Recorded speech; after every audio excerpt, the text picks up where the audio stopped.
여러분 안녕하세요. 그동안 영상을 오래도록 업로드를 못했는데요. 교회적으로도 참 많은 일이 있었고 또 저 개인적으로도 여러 가지 일들이 있었습니다. 지금은 이제 많은 것들이 상황이 정리가 됐고 앞으로 이제 영상을 전에 했던 것처럼 매주 올릴 수 있을 것 같습니다. 그동안 항상 부족했던 영상 늘 시청해 주시고 또 항상 응원해 주셔서 정말로 너무너무 감사드립니다. 앞으로도 함께 더 많은 은혜 나눌 수 있는 자리가 될 수 있도록 많은 관심과 기도 부탁드립니다.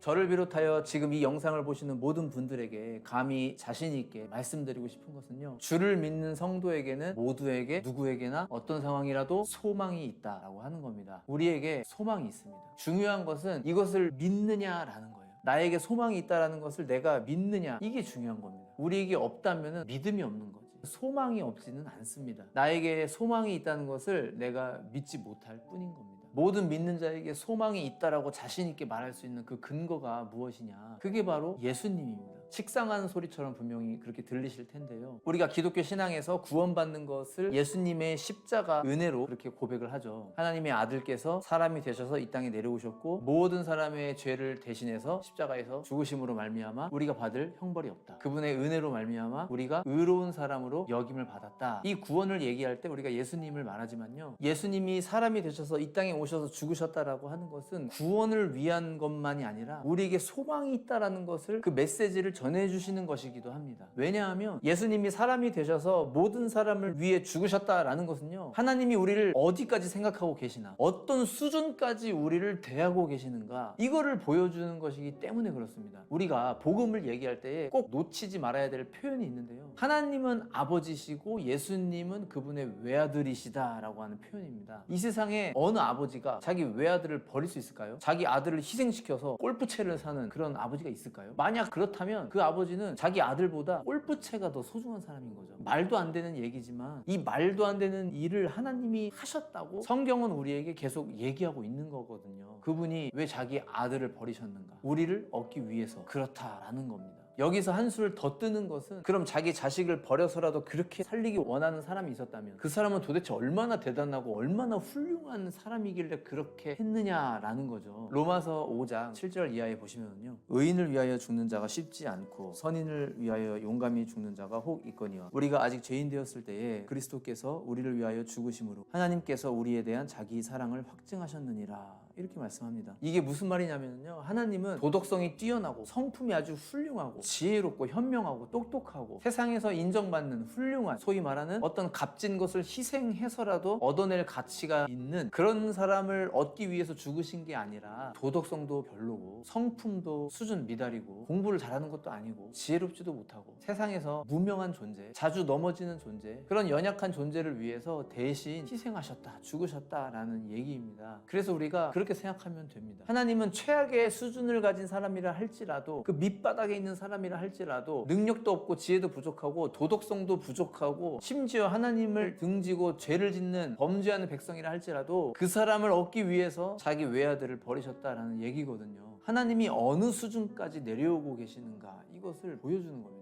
가장 최악의 인생, 가장 밑바닥에 있는 그 사람에게도 하나님은 은혜 주시기를 원하신다라는 얘기입니다. 최악의 사람조차도 그 사람을 위해서 하나님이 자기 외아들을 주시는 마당에 어느 누구에게 소망이 없겠느냐라는 겁니다. 이사야서 41장 9절 말씀에 보면요, 내가 땅 끝에서부터 너를 붙들며 땅 모퉁이에서부터 너를 부르고 내게 이르기를 너는 나의 종이라 내가 너를 택하고 싫어하여 버리지 아니하였다 하였노라, 이렇게 말씀합니다. 우리가 그럴 때가 있죠. 내가 마치 땅 끝에 서 있는 것 같을 때, 이 세상이 이렇게 펼쳐져 있다면 내가 밀려나서 저 땅끝, 가장 끝에 있는 그 모퉁이에, 그 희망도 없는 그 모퉁이에 서 있는 것 같다고 느껴질 때가 있죠. 근데 그렇게 땅끝 모퉁이에 있는 그 사람조차도 하나님이 택하셨고 버리지 않으셨고 싫어하지 않으신다, 이 말씀입니다. 그렇기 때문에 믿음을 갖는 자, 크리스천은 곧 소망이 있는 사람, 이런 공식이 성립이 되는 거예요. 그래서 우리가 믿음을 가져야 되는 겁니다. 하나님이 나를 버리시지 않는다, 나에게 소망이 있다, 이 믿음을 여러분 꼭 가지시기 바랍니다. 믿음이 없으면 우리가 아무것도 누릴 수가 없습니다. 모든 것은 결국 다 믿음으로 누리는 거예요. 나에게 소망이 있기 때문에 담대하게 용기 있게 나아가도 됩니다. 그리고 나에게 소망이 있기 때문에 우리가 하나님께 기도할 수 있는 겁니다. 여러분 한번 믿음의 실험을 해보세요. 내가 어둠 속에 있는 것 같을 때 그 심정을 고스란히 일기에 한번 써보세요. 아니면 핸드폰에라도 기록을 남겨보세요. 나의 그 좌절스러운 그 심경을. 그리고 그 좌절 속에서도 나에게 소망이 있다는 것을 믿음으로 한번 살아보세요. 그리고 나서 훗날 내 상황이 어떻게 변했는지를 살펴보는 겁니다. 분명한 변화가 있을 것이라고 저는 확신합니다. 나를 위해 자신의 외아들까지 버리셨을 정도의 대우를 내가 받고 있다는 것. 그러기에 나에게 소망이 없을 수가 없다는 것. 이것을 꼭 의심치 마시고 믿으시기 바랍니다. 내가 아무리 힘들고 어려운 상황이 있다 할지라도 내게 소망이 있다는 것을 꼭 믿으시고 어떤 상황에도 나를 이끄시는 그 하나님을 경험할 수 있는 우리 모두가 되시기를 간절히 소망합니다. 감사합니다.